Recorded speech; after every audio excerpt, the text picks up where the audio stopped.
loss become the spark. Flickering flames illuminating pictures of 37-year-old Renee Good outside ICE headquarters in Phoenix.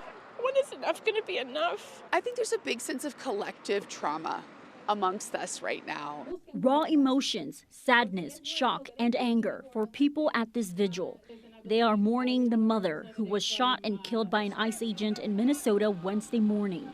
It is so incredibly heartbreaking that someone lost their life to ICE violence. To that sweet little boy.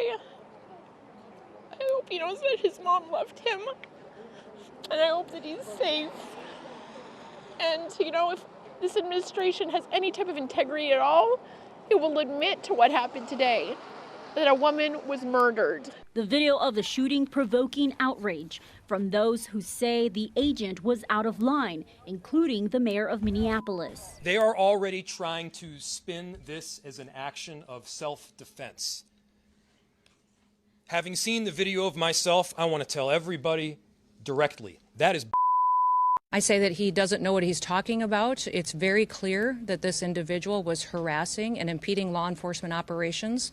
Our officer followed his training. Secretary of Homeland Security Kristi Noem's defending the agent's use of force, describing Good's actions as domestic terrorism and that she had attempted to run the agent over.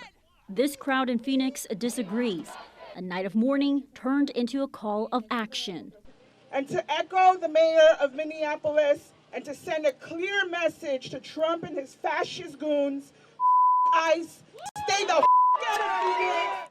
Organizers tonight encouraged the crowd to not stay quiet and to continue to mobilize. Reporting in Phoenix, Casey Torres, Arizona's Family.